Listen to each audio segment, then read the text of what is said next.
उत्तर प्रदेश के जनपद मुरादाबाद में पहुंचे कैबिनेट मंत्री सिद्धार्थनाथ सिंह अखिलेश यादव पर हमलावर रहे। प्रेस वार्ता करते हुए उन्होंने अखिलेश यादव के परिवार पर जमकर हमला बोला।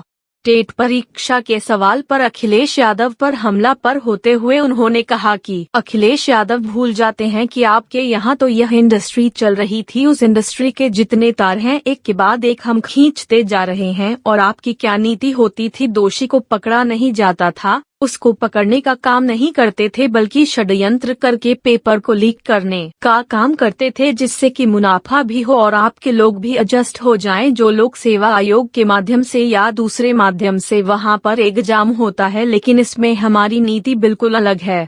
योगी जी की नीति है कि जो गलत हो रहा है उसे मानेंगे भी और स्वीकार भी करेंगे, लेकिन जो मेरिट है उसे दरकिनार नहीं करेंगे। तो हम मेरिट का भी ध्यान रखते हैं और नीति और नियत भी साफ रखते हैं। लेकिन सरकार जो है वो युवाओं को रोजगार नहीं देना चाह रही है, इसलिए उसी ने ये पेपर टीईटी का आउट कराया। अखिलेश जी भूल जाते हैं कि आपके यहाँ तो ये इंडस्ट्री चल रही थी, उस इंडस्ट्री के जितने तार हैं हम एक के बाद एक खींचते जा रहे हैं। और आपकी क्या नीति होती थी टेट के एग्जाम में कि कोई पकड़ा नहीं, उसको पकड़ने का काम नहीं करते थे आप। षड्यंत्र और संयोजित तरीके से आप पेपर को लीक और उसके अंदर पूरा का पूरा कार्य करते थे, जिससे कि मुनाफा भी हो और आपके लोग एडजस्ट भी हो जाएं, जो लोक सेवा आयोग के माध्यम से या दूसरे माध्यम से होता है, वहाँ पे एग्ज़ाम होते हैं।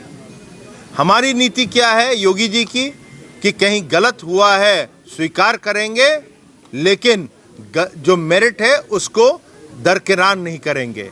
तो हम मेरिट का भी ध्यान देखते हैं और जो नीति है और नियत उसको भी साफ रखते हैं। उन्होंने ये भी कहा है कि वहाँ जनता, बुंदेलखंडी जनता जो है गरीब है, नौकरी देने के बजाय छीनने का काम किया है भाजपा ने। क्या कहें? वो तो अखिलेश जी को जवाब देना चाहिए कि आपके पिताजी रहे, आप रहे और आपकी बुआ रही, बुंदेलखंड की अनदेखी क्यों होती रही हमेशा?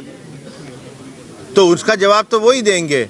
हम तो वहाँ पे बुंदेलखंड एक्सप्रेसवे लेकर आ रहे हैं, हम लोग वहाँ पे ललितपुर में 1000 एकड़ के ऊपर फार्मास्यूटिकल पार्क लेकर आ रहे हैं, और जो एक ललितपुर पे सबसे बड़ा एयरपोर्ट बन रहा है इंटरनेशनल, और जितनी भी कारखाने हैं जो ऑर्डिनेंस फैक्ट्री के वो सब आएंगे, आ रहे हैं, शुरू हो गया वहाँ पे काम।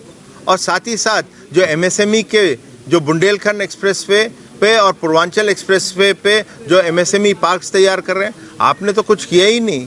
आप कर देते तो ये नौबत नहीं आती। आज यही कारण है कि जो ड्रिप इरिगेशन है, तो बुंदेलखंड के अंदर जो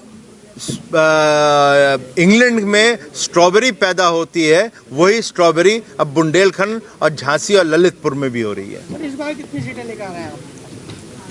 मैं इतना कह सकता हूँ 60% में हम, 40% में पूरा विपक्ष। मंडलीय व्यापारी प्रकोष्ठ का सम्मेलन है, पूरा हॉल खाली पड़ा हुआ है, क्या संदेश है, किस तरह देखते हैं? हॉल खाली नहीं है, काफ़ी लोग आए हैं, कुछ लोग और आ रहे हैं, वो रास्ते में थे, मगर उसमें कुछ कन्फ्यूजन हुआ है और वो समय का एक कन्फ्यूजन है। मैं समय का कन्फ्यूजन तो मेरे साथ हुआ, मेरे को कहीं पता चला था कि 11 बजे का, मैं वास्तविकता में ये 12 साढ़े 12 का कार्यक्रम था, तो उसमें कुछ हो जाता है, मगर अधिकांश तो लोग थे और मुझे दिखता है सामने कि 300 साढ़े